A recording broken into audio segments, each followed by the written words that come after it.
Hello, A Pushers, coming to you live from Shanley High School. I want to go through the review for you for the Period 3 test coming up on either Monday the 26th or Tuesday the 27th. So one thing that I want you to just remember in general is that when you are looking at these multiple choice questions, remember they're stimulus-based multiple choice questions. There's going to be 27 of them. I want you to first kind of scan the document. I want you to spy it by looking for the date, the authors, the title, before you start really analyzing the document and summarizing what it means. It will help if you get a general sense. Sometimes I play a little game and see if I can actually answer the questions just using the information of the author, date, the source, things like that, before I even answer the questions. Oftentimes, I'll know enough about that passage, or before I even read the passage, about that context, and it'll give me enough to answer the questions. So anyway, I just wanted to kind of put that out there so you remember. Okay, so let's talk about the relationship with natives before, during, and after the French and Indian War. Now, when I say the relationship, I'm talking between the British and Native American tribes. At this point, the French are pretty much irrelevant in North America, or at least in what we consider the colonies. So before, the relationship with natives tended to be tense. It depended on which tribe, especially ones that were, maybe a little bit more friendly toward British, and some who were less friendly or more hostile. During the French and Indian War, there was some alliance. And remember, we talked about the reasons why some Native Americans would ally with the British. Usually was because they were going against other Native tribes that they were in a kind of a fight with. And then after the French and Indian War, it was a very poor relationship. So when we talk about the French and Indian War, the British win. They suffer heavy losses, though, which eventually leads to the end of salutary neglect. And then it brings about the Proclamation of 1763. Now remember, the French and Indian War lasted a long time, 1754 to 1763.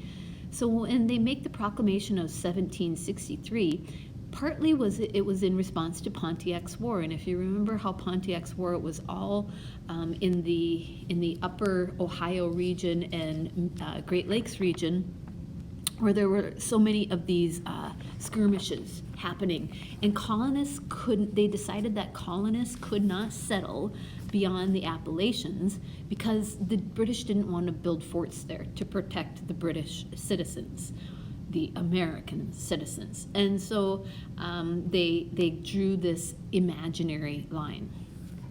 Now, when we talk about the Paxton Boys, we're talking 1764. Well, this is right at the end of the French and Indian War.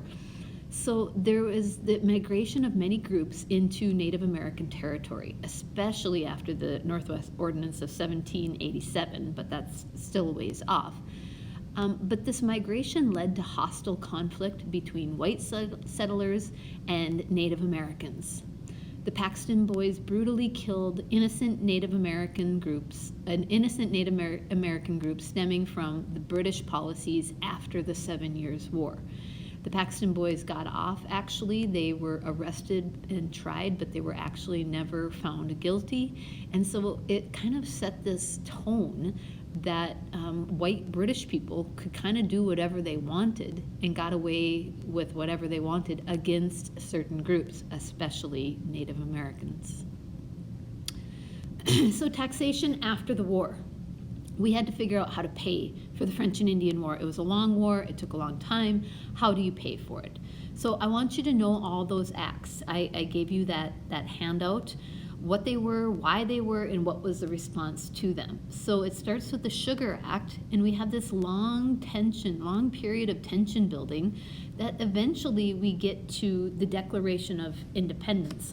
Now, that's going to be a while. The Quebec Act didn't happen until 1774, but the Sugar Act is happening in 1764. Eventually we'll get to the Declaration of Independence. So the Stamp Act, This is a good one to know. In 1765, again, the dates aren't so much important as knowing what came when, how it's in relation, how it's in context to whatever else is happening. So the first act is a Sugar Act, and then we see the Stamp Act. Now, there was something called the Stamp Act Congress that had met to declare that they could have no taxation without representation. The Stamp Act was one of those acts that it was the first direct tax to put a tax on pretty much anything that had paper, anything that had a document or paper, a license, a contract, anything like that. And there was a lot of outcry over the Stamp Act. And so the British Parliament basically nulled that, voided that, and said, okay, we're going to do away with the Stamp Act, but we're going to pass the Declaratory Act. And that comes in 1766. And this is when Parliament repealed all the other acts, but they basically said we had the right in whatever case whatsoever to pass any law that they saw fit.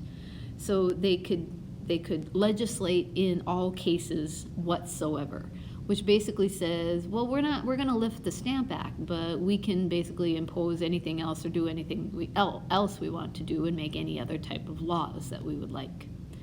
The Tea Act comes later. There's a long period after the Townshend Acts. There's a long period of really not a lot that's happening until we get to 1773. And the Tea Act is a big one.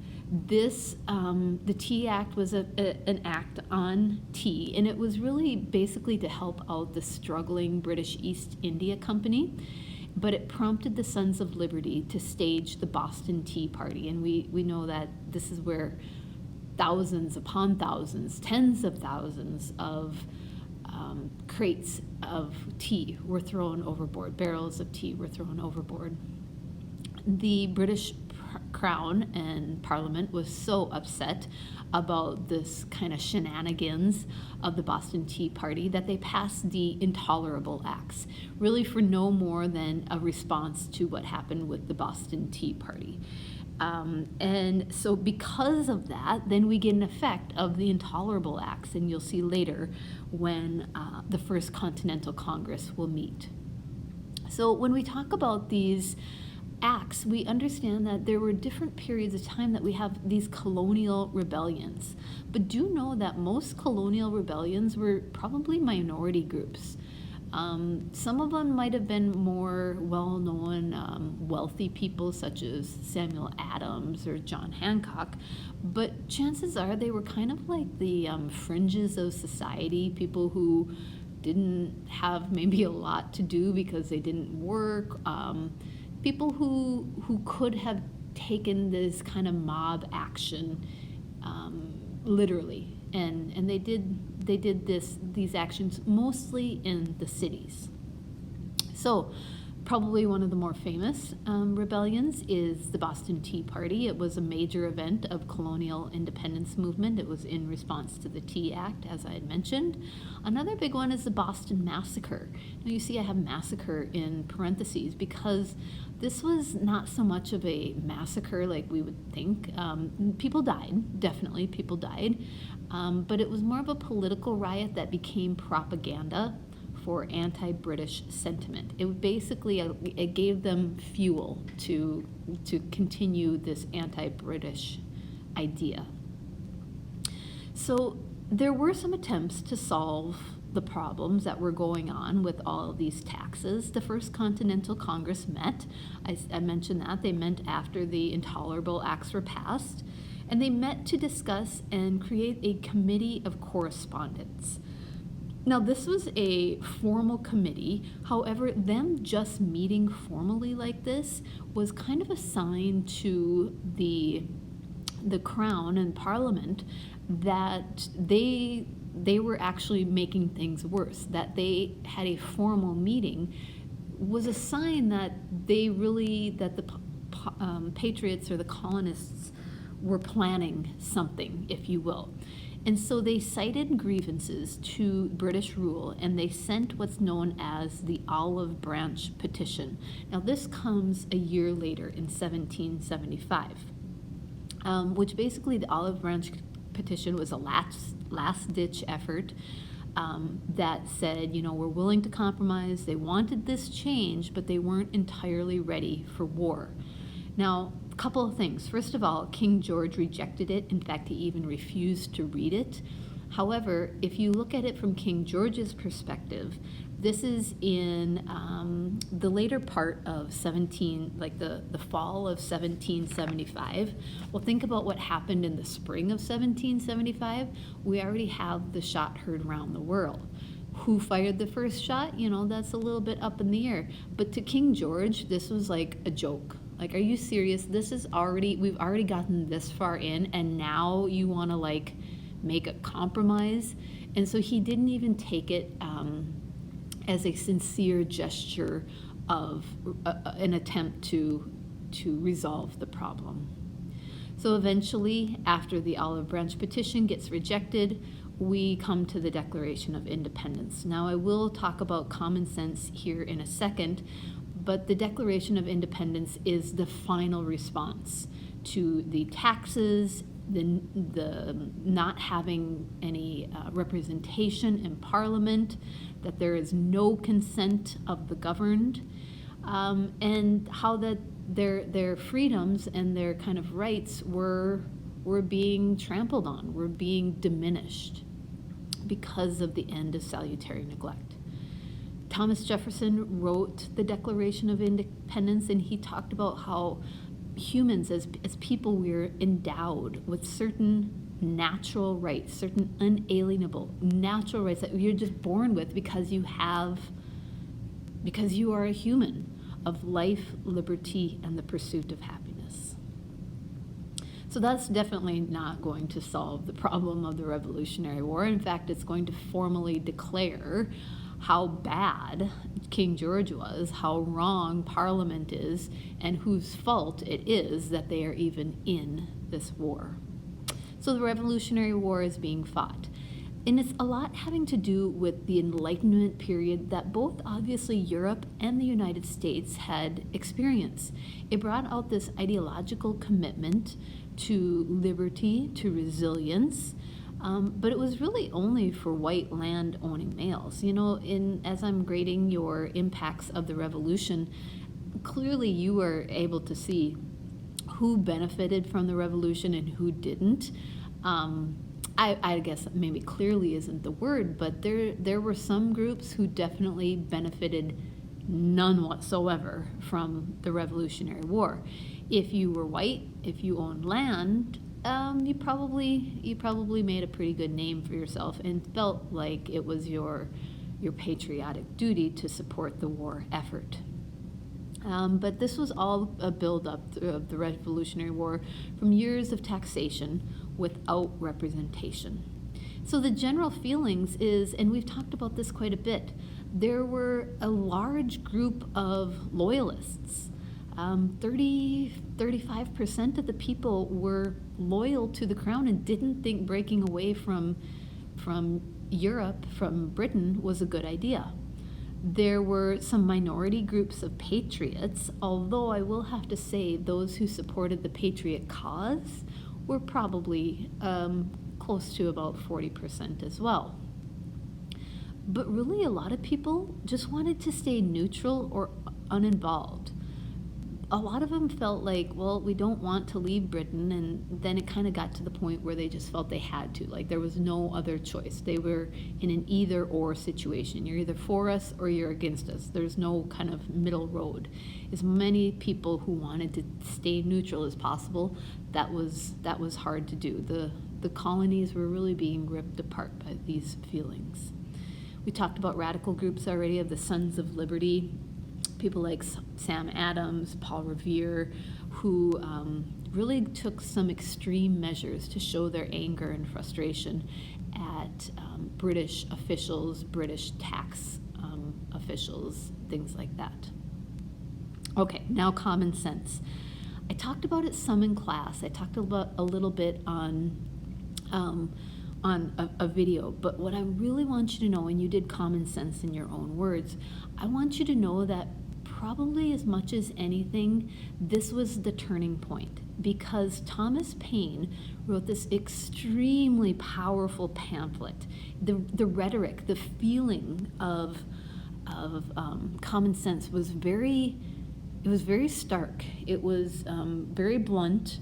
He has an angry tone, and it helped push the colonists toward independence. Now, what I will tell you is what's most interesting is Thomas Paine didn't come to America until about a year before, about 18 months before he published Common Sense. And Common Sense is really kind of just a short little political pamphlet, kind of like a short essay. But it did a lot to kind of incite people. He condemned the monarchy. He said we need to abandon reconciliation. He thought the Olive Branch petition was the stupidest thing. It wasn't going to work. Why even bother? He said the British should reject their British heritage. You should try to act less like a Brit and more like an American. And he said the English Constitution was a sham. Like, you can have a constitution, but when your king has that much power, he is the one who's to blame. And so how are we going to fight? Are we going to win? And absolutely, he said, we're going to win. We can embrace this democracy because unlike Europe or unlike England, we actually can make one work. So Common Sense was a very, very powerful piece of rhetoric that really pushed America toward independence. I used to ask a question in a short essay, or like part of a long essay, of if Common Sense hadn't have been written, if the Declaration of Independence would have been written that summer.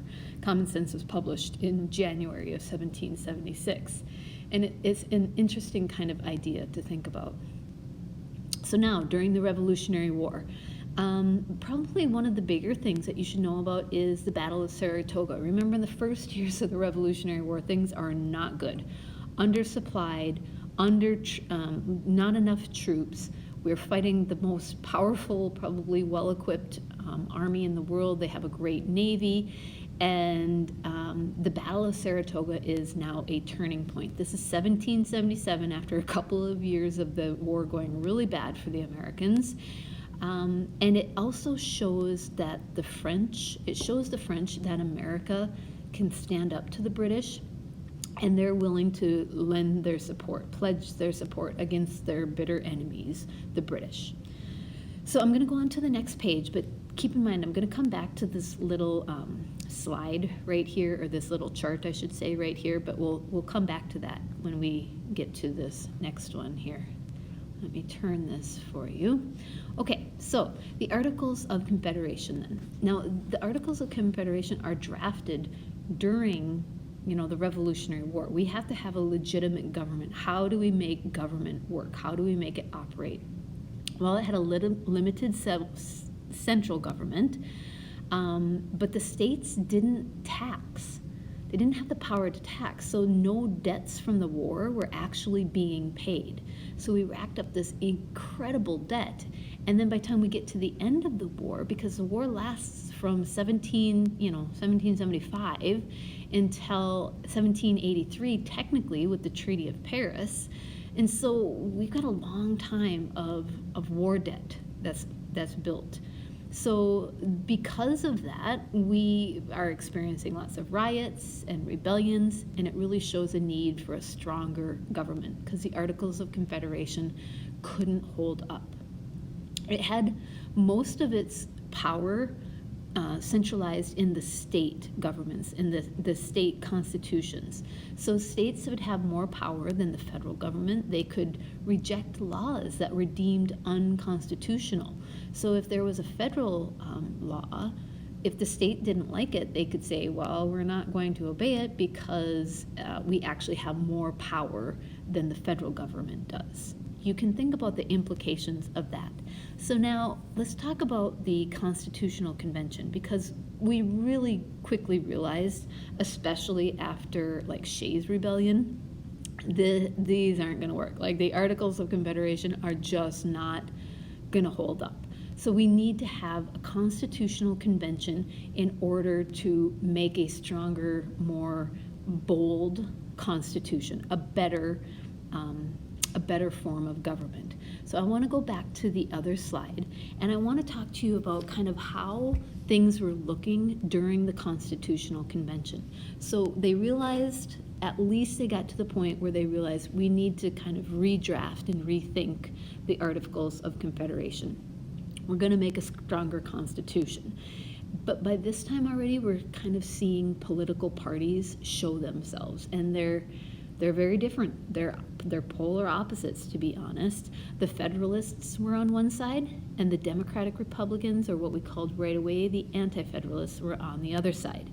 The Federalists were for a pro-federal government. They want a strong central government. They tended to be rich and elitist people. They were definitely pro-British. They wanted to trade with the British, which you can kind of think of like, we just got out of a war with the British. Why would we want to then make friends with the British and trade with the British?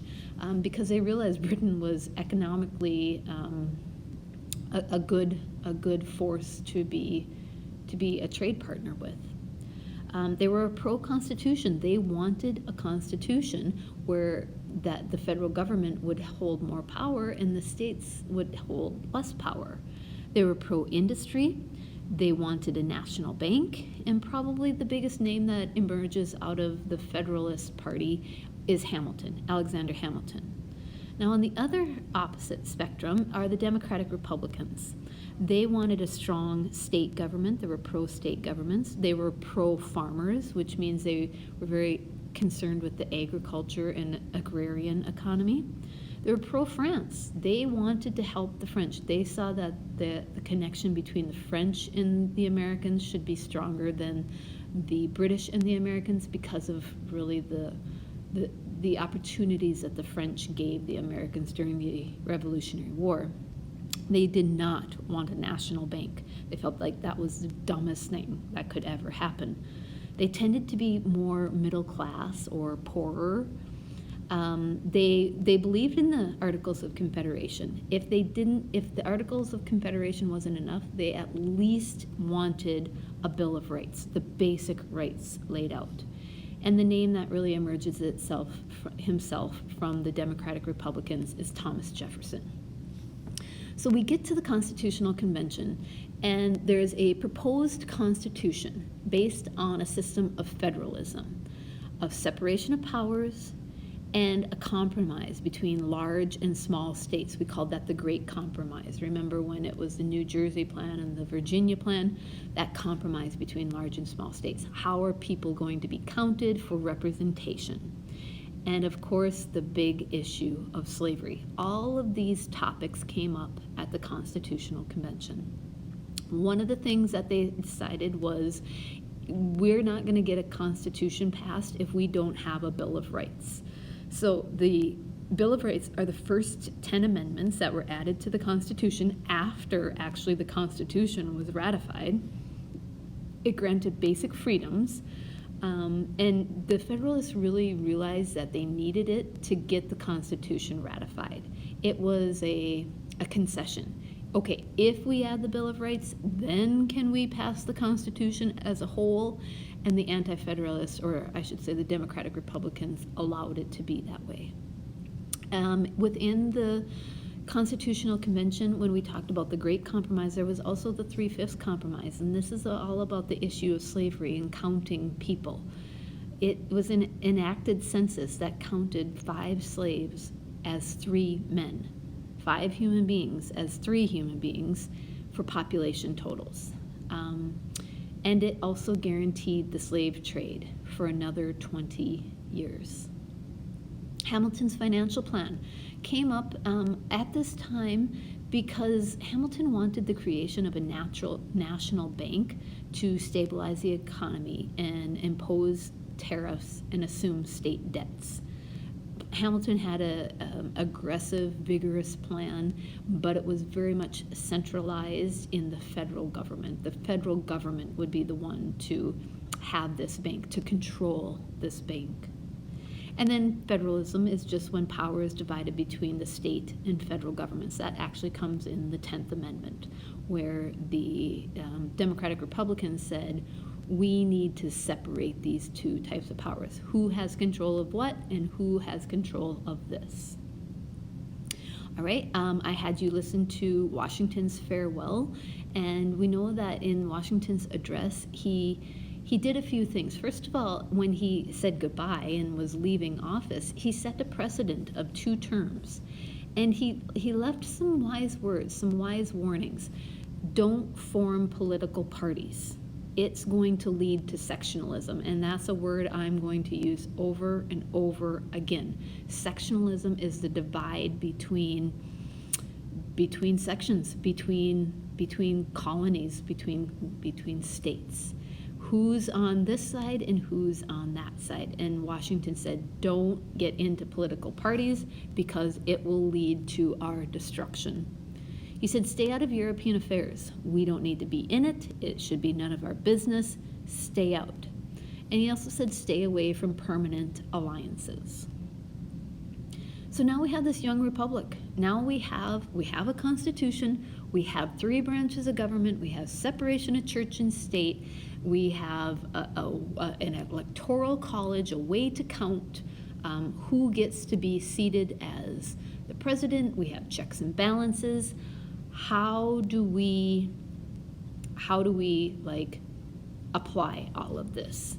Well, one thing that's interesting is the Bill of Rights was not applied. It wasn't applied to women, to Native Americans, to Black Americans, to poor Americans. So the young republic was definitely not perfect. It was probably one of the more beautiful republic versions of a democracy that the world had ever seen, but it was far from perfect.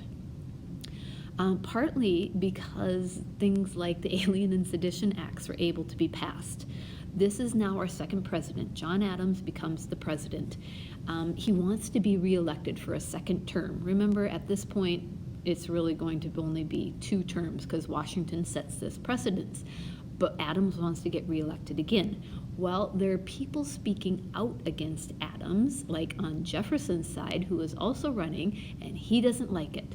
So he passes what's called the Alien Act, and it gave the president the power to imprison any alien who spoke out against he or the government.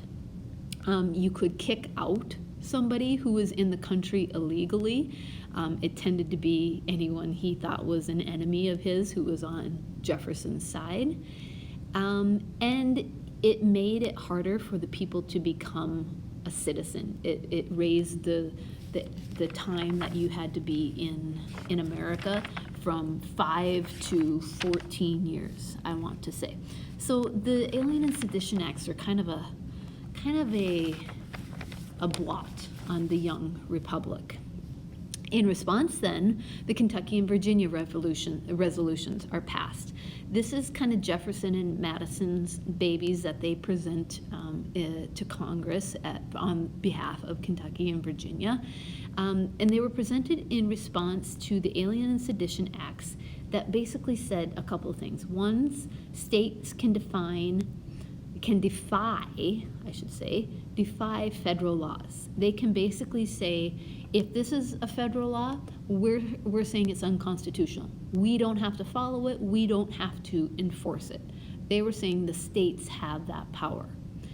And they were saying the power of the federal government can't extend past what the Constitution grants them.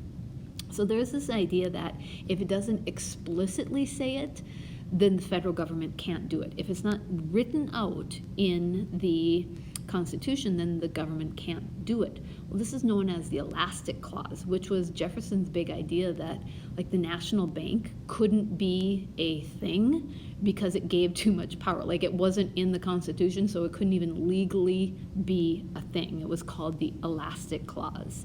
So they didn't want the federal government to have any more power than was absolutely explicitly stated in the Constitution. And then finally, we understand this idea of westward movement. This was inward toward Native American territory. As the need for more space came up, more and more people are moving and living and immigrating to America, especially after the Revolutionary War, and when the Proclamation of 1763 is lifted, there's a lot more movement west. But that creates tension and a kind of a split between the title and frontier citizens. This results in things like the Northwest Ordinance of 1785. We see that the westward movement kind of makes concessions on how territories are going to be developed, when they can declare statehood, things like that. Shays' Rebellion, we mentioned Shays' Rebellion, that this was part of that westward movement, that we saw the riots and the rebellions and a need for a strong government. And the Whiskey Rebellion, in which, again, out in frontier areas, who was making the whiskey and how they were taxed at that time. So if you have ever seen, in the back of my room, I have what's called like a poster that says like history themes or something, APUSH history themes. If you think about these themes, it's a good acronym called BAGPIPE. So what I did, and you can do it yourself, you can use mine, you can go through your notes, put them whatever, but I just kind of brainstormed anything that I saw fell under beliefs, ideas, culture. America in the world, what's known as foreign policy, geography, politics and power, identity, people, movement and migration of people, and then exchange, work, and technology. So if you could, go through and put all these ideas and names and things like that down, and then basically be able to say, I know what the Albany Plan is, I know what republicanism means, I understand what they meant by Republican motherhood, then you'll be in really good shape for this test on Tuesday. So there's one SAQ, which I think is a really easy one, you're welcome, and 27 stimulus-based multiple choice, which I don't think are easy, I'm sorry, but if you have any questions in the meantime over the long weekend, please feel free to ask. Good luck, we'll see you next week.